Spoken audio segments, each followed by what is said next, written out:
Coming up in our newscast tonight. Key officials from Seoul and Pyongyang finally meet and hold talks after their planned meeting since the historic InterKorean summit got canceled and then delayed. They confirmed the dates for further talks on sports cooperation and family reunions. The meeting between a top North Korean official and the U.S. Secretary of State goes smooth. Once again, the importance of denuclearization is underscored, and a special letter written by the regime's leader is set to be delivered to President Trump. The GDP figures for the first quarter of the year for Korea are released. It's adjusted down slightly below 1.1%. Bank of Korea cites dip in capital and construction investment as the main factors dragging down the numbers. News Center begins now.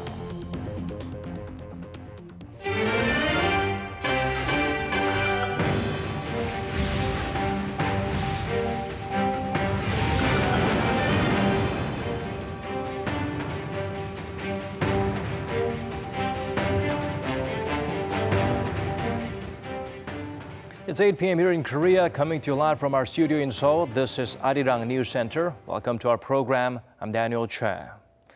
Once again, our starting point is the first inter-Korean high-level talk since April's historic summit between Seoul and Pyongyang. At the border village of Panmunjom, the two sides had a lot to hammer out, mainly ways to follow through on the agreements of the joint declaration made at that summit. We connect to our Oh Jung-hee, who joins us live from Seoul's Office of InterKorean Dialogue. Jung-hee, what do you have for us at this hour? Well, Daniel, the dates are now set. The two Koreas issued a joint press statement roughly 2 hours ago and rubber stamped some specific schedules for plans they laid out on their Panmunjom declaration during their April summit. Let me just tell you some of the most important dates first. The inter-Korean military talks will be held on June 14th in roughly 2 weeks to lower tensions on the Korean peninsula. Inter-Korean sports talks will be held on June 18th to form unified teams for the 2018 Asian Games, and the Red Cross talks will be held on June 22nd to lay the groundwork for holding reunions of war-torn families. The locations of all these meetings have been determined as well, so we're pretty sure that all these meetings will take place as planned within June. Other than these, the two Koreas agreed to soon open up a joint liaison office within the Kaesong Industrial Complex, a joint economic project at the inter-Korean border that's been suspended since February 2016. But we do not know exactly when that'll happen because the two Koreas need to work on renovating the suspended industrial park. The delegations also agreed to keep communicating to set schedules for working-level talks on forestation projects, railway connection, as well as a North Korean art troupe concert in South Korea this fall. Seoul and Pyongyang stipulated that they will hold high-level talks regularly to check up on the progress of implementing the Panmunjom Declaration and set out new plans. Meanwhile, it's highly likely that the two Koreas won't hold a joint event on June 15th, which marks 18 years since the first inter-Korean declaration issued back in 2000, as the month is already jam-packed with several other joint events. Daniel? All right, Jung-hee, thank you for those updates. We appreciate it. Turning to another important gathering, this one between key figures from Pyongyang and Washington. Speaking to reporters after the session, Mike Pompeo expressed confidence that teams from both sides preparing for the historic summit are headed in the right direction. The top diplomat also announced that visiting North Korean officials will be meeting with President Donald Trump soon.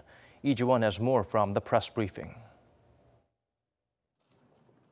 The two-day meeting between the vice chairman of North Korea's ruling Workers' Party Central Committee, Kim Young-chol, and Secretary of State Mike Pompeo in New York City came to an end on Thursday.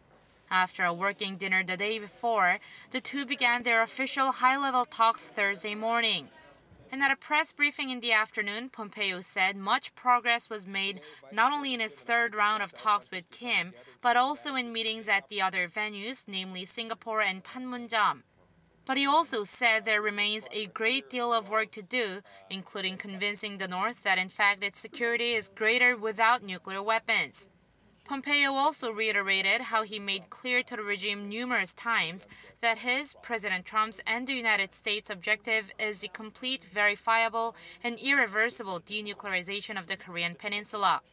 He added that North Korea is also clearly aware of the brighter path Washington is ready to help Pyongyang take should it denuclearize. And Secretary Pompeo said he has faith in the North Korean leader. It will take bold leadership from Chairman Kim Jong-un if we are able to seize this once-in-a-lifetime opportunity to change the course for the world. President Trump and I believe Chairman Kim is the kind of leader who can make those kinds of decisions.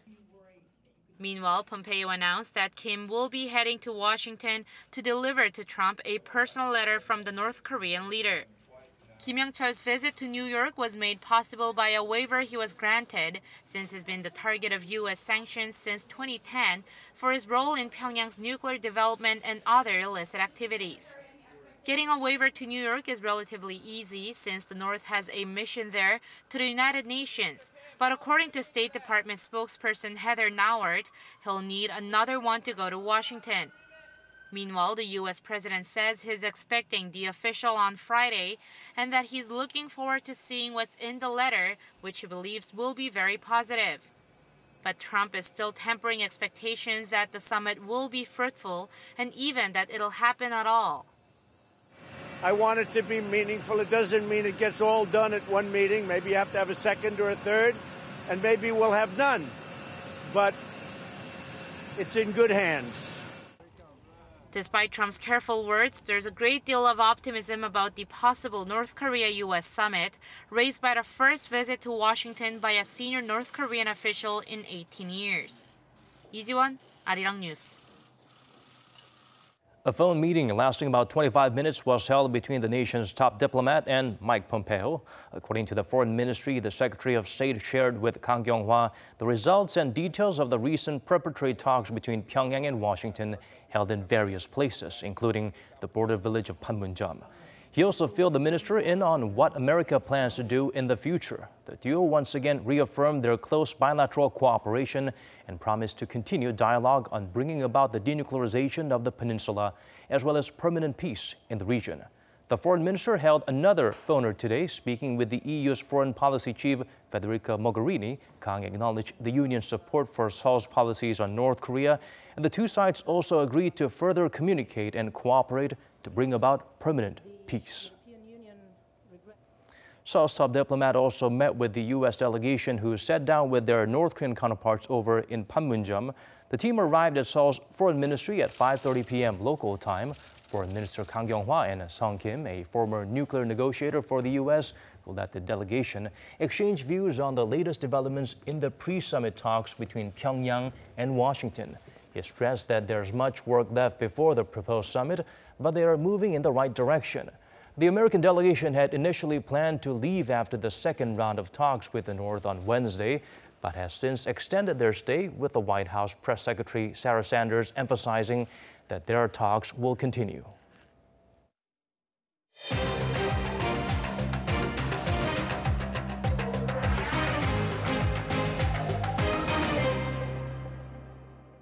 Discussions between North Korea and the U.S. accelerate in New York, Singapore, and at the DMZ, making progress toward potentially a successful June summit. Still, Seoul's top office remains cautious, keeping a watchful eye. Our Chief Cheongwon correspondent Moon Gun-young provides an in-depth look. 북미 정상회담이 성공할 경우에 남북미 3자 정상회담을 통해서 종전 선언이 추진되었으면 좋겠다라는 기대를 가지고 있습니다. By hostilities, South Korean President Moon Jae-in, speaking to the media about his unannounced face-to-face with North Korean leader Kim Jong-un the day before, was referring to the Korean War that ceased in 1953 with an armistice, not a peace treaty. South Korea's Blue House remained cautious on Friday as they kept a watchful eye on how pre-summit discussions between North Korea and the U.S. unfold to gauge whether a three-way summit will be plausible in Singapore in 2 weeks' time.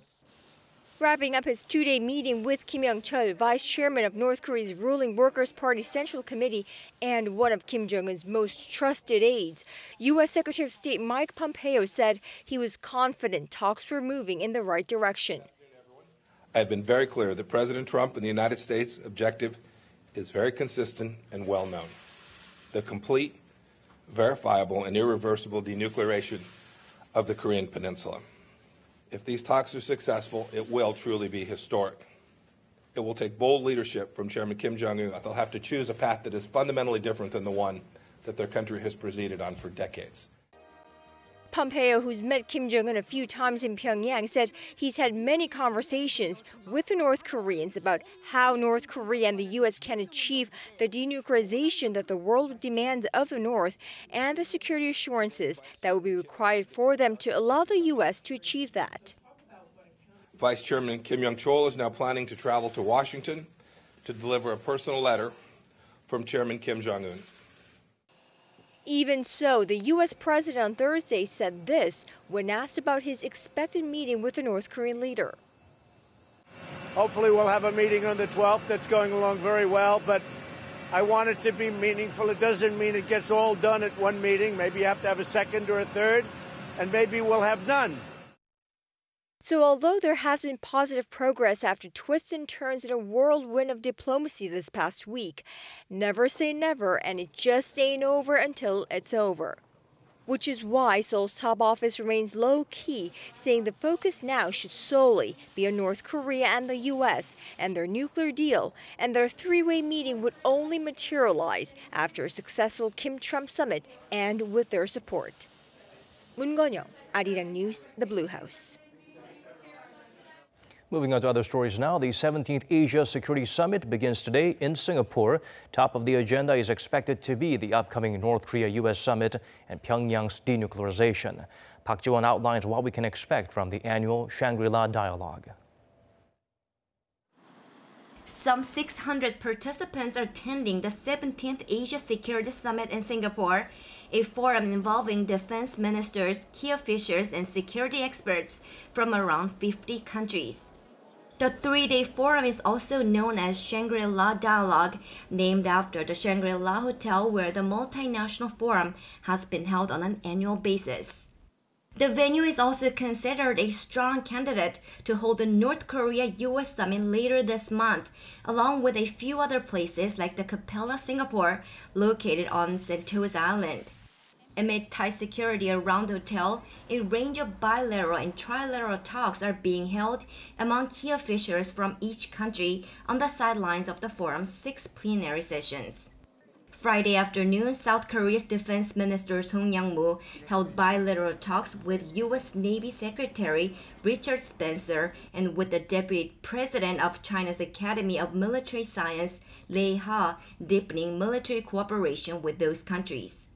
One of the top agendas at this year's forum is de-escalating the North Korea crisis, which will be taken up on Saturday in bilateral talks between the South Korean Defense Minister Song and his U.S. counterpart James Mattis, and in trilateral talks between the defense chiefs of South Korea, U.S., and Japan.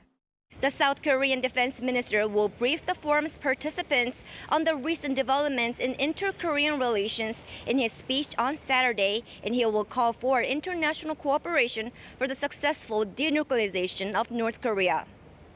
Park Ji-won, Arirang News, Singapore. Another major summit is in the pipelines, this one involving North Korea and Russia. The decision was unveiled this morning by Pyongyang state media, along with details of the meeting between its leader and the visiting diplomat from Moscow. Park Hee-jun gets us up to speed with the rapid developments. North Korean leader Kim Jong-un says his will for denuclearization on the Korean peninsula remains unchanged, consistent, and fixed. According to the North state-run Korea Central News Agency Friday, Kim made the remarks during his rare meeting with Russian Foreign Minister Sergei Lavrov on Thursday. Expressing hope for North Korea-U.S. relations and a resolution to the nuclear issue on the peninsula, Kim said denuclearization must be solved step by step and that it must be achieved through effective and constructive negotiations. Russia supported North Korea's commitment to nuclear disarmament and wished for success. KCNA also reported that North Korea and Russia agreed to hold a bilateral summit this year to boost ties and commemorate their 70 years of diplomatic relations. The Russian diplomats also delivered a letter from Russian President Vladimir Putin to Kim Jong-un. The details of the letter were not revealed, but it's likely to have included a message related to the proposed summit between Kim and Putin. The decision to hold that summit, made just 2 weeks before the landmark summit between North Korea and the U.S., is seen as a move to keep Russia relevant in the flurry of diplomatic activities surrounding North Korea. Park Hee-jun, Arirang News. South Korea's central bank released its GDP figures for the first 3 months of the year. Some indicators are looking good, others still struggling to bounce back and proceed on to the recovery track. Kim Hye-sung breaks down the digits for us. South Korea's economy expanded at a seasonally adjusted 1% on quarter in the first quarter of 2018. The figure is slightly below the 1.1% expansion projected in a preliminary report released in April. The Bank of Korea attributed the slower pace of growth to a fall in capital and construction investment in March. In terms of spending, capital investment and construction investment rose 3.4% and 1.8% during the January to March period, falling short of the provisional estimate in April. Private consumption edged up 0.1% to 0.7% on purchases of durable goods like automobiles and home appliances. Government spending jumped more than 2% on healthcare expenditures. Exports, which account for about half of the country's GDP, rose 4.4% on quarter on the back of semiconductors and machinery goods. Imports also went up on natural gas purchases. By economic activity, manufacturing expanded 1.6% in the first quarter, construction grew 2.1% on quarter. The service industry rose around 1% thanks to the financial and insurance sector. On a yearly basis, GDP growth was unrevised at 2.8%, unchanged from the previous 3 months and in line with expectations. Real gross national income rose 1.3% in the first quarter. Overall, these figures are similar to the central bank's previous estimates. But investment, a key contributor to economic growth, is expected to slow down even more later this year, and a recovery in private consumption won't be enough to offset that. GDP growth is likely to fall below 3% this year. South Korea's consumer price growth remained in the 1% range for the 8th consecutive month, recording 1.5% on-year growth in May. Soaring vegetable prices and rising global oil prices drove up overall prices. Core inflation, which excludes oil and food prices, grew 1.3% on-year. Kim Hye-sung, Arirang News. The Donald Trump administration continues to have up and down relations with its biggest trading partner, China. But now it's taken things one major step further, slapping duties even on America's closest allies. The United States may be on the brink of a full-blown trade war with the world. Jong-un has the latest. It looks like the U.S. will soon have a trade war on its hands. Commerce Secretary Wilbur Ross says 25% tariff on steel imports and a 10% tariff on aluminum will be imposed on the EU, Canada, and Mexico starting at midnight Friday Eastern Standard Time. Mexico condemned the move immediately, vowing to retaliate with tariffs on $3 billion worth of U.S. imports, including agricultural goods such as corn. But Ross is saying he's not too worried. Well, even if the EU does retaliate, and even if some others do, it still will remain unlikely to be as much as 1% on our economy. Canada and several European countries have responded angrily. The president of the European Commission, Jean-Claude Juncker, called the U.S. move unjustified and said the EU had no choice but to hit back with tariffs on $3.3 billion worth of U.S. goods and file a case at the World Trade Organization. An expert says the rationale for the tariffs is based on issues in North America. Most direct reason for this particular increase in tariffs on Canada, Mexico, and EU seems to be that the NAFTA negotiation is not going in the direction that the United States wanted. And in addition, America has midterm elections coming up in November, and the Republicans seems to be falling behind. So this turn toward protectionism may be designed to appeal to people who voted for Trump in the past. The tariff announcement has sent a chill through financial markets around the world, but the expert says South Korea's economy won't be affected much. But as long as the trade war is limited to steel, aluminum, and retaliation for just those two industries, Korea should be able to weather this particular phase of the trade war without too much problems. Europe, along with Canada and Mexico, had been granted a temporary waiver back in March. But Thursday's decision raises concerns that President Trump could further expand the tariffs on other industries and other allies, including South Korea. Jongun, Arirang News. A poll by Gallup Korea shows a greater number of people here in the nation view Kim Jong-un and Donald Trump in a more positive light compared to March. According to the survey conducted between May 29th and 31st, the favorability rate for the North Korean leader climbed to 31%, quite a jump from 10% in the second week of March. The American president's rating increased to 32% from 24% in the same period. The poll shows more than 4 out of 10 South Koreans in their 40s and 50s express favorability for Kim. However, a Gallup official pointed out the rate for the regime's leader is expected to change depending on the results of the upcoming Pyongyang-Washington summit. The reconciliatory mood in the peninsula is not only giving hopes for greater exchanges in the political and economic realm, the shift from confrontation to cooperation is becoming a strong source of inspiration to a number of individuals and artists in different fields. Hong Yu shows us how these talented groups incorporate North Korea into their work. Once the two Koreas began improving their relationship after 2018 InterKorean summit, North Korea quickly became a popular source of inspiration across South Korea's performing arts scene. Genres ranging from traditional music, dance, and musicals started preparing works that included North Korea in their performances. One such piece is this North Korean dance performance by An, a South Korean modern dancer who was made an associate artist of the Theatre de la Ville in Paris for this year, put her own take on North Korean dance. When I started to learn North Korean moves, I thought there were a lot of common characteristics in the way we dance. So I was really moved to find out that the dance of the two Koreas meet at some point. I want my performance to deliver those emotions to the audience. I also wanted to resolve the misunderstanding and barriers between the two Koreas. North Korea Dance by Eun starts on Friday at the Arco Arts Theater and runs through June 3rd. It will also be performed in Paris in February 2019. South Korean artists started exploring North Korea when South Korean President Moon Jae-in pledged more cultural exchanges between the two sides. He said such exchanges could be a stepping stone towards the unification of the Korean peninsula. Likewise, South Korea's National Kugak Center is planning to accelerate the research of North Korean music. Isn't culture something that shows a cross-section of a society in a certain time?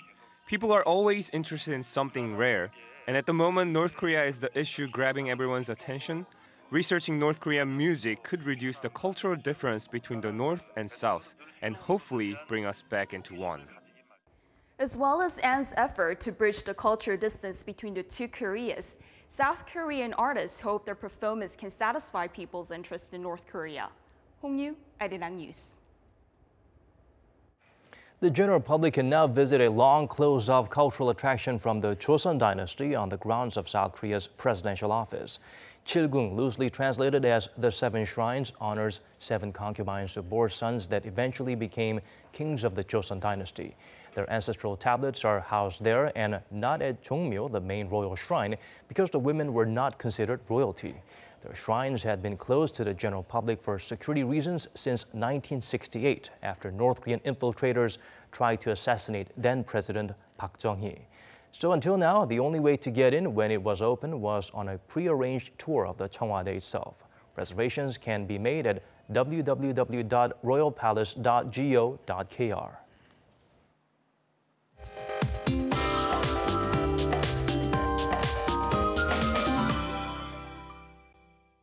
Time to turn to Michelle Bach at the Weather Center for the updates you need. Michelle, we've just entered the month of June and already many places reached their highest temperatures so far this year. That's right, Daniel. Some of the southern regions were even issued with the season's first heat wave advisories. Now, under the alert, residents are advised to take extra precautions against the heat. Although the nation's beaches are now open, I advise you to refrain from daytime outdoor activities and drink water frequently tomorrow as well, because the mercury is expected to soar as high as today, along with high levels of fine dust too. In the morning, the temperature is still relatively cool, so starting off at 18 degrees Celsius, Daegu and Gyeongju a few degrees lower at 17 and 16 degrees respectively.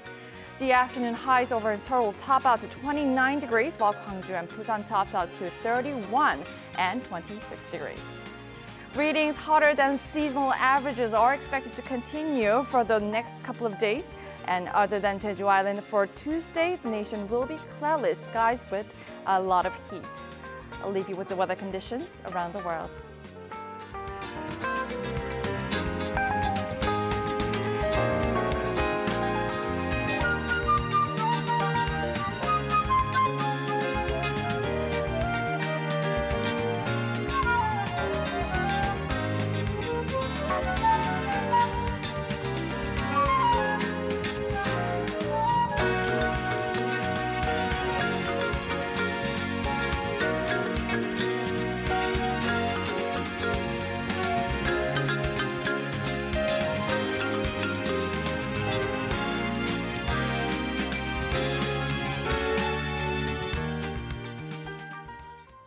That's all we have for you in tonight's edition of Arirang News Center. Thank you for watching. Have an incredible weekend.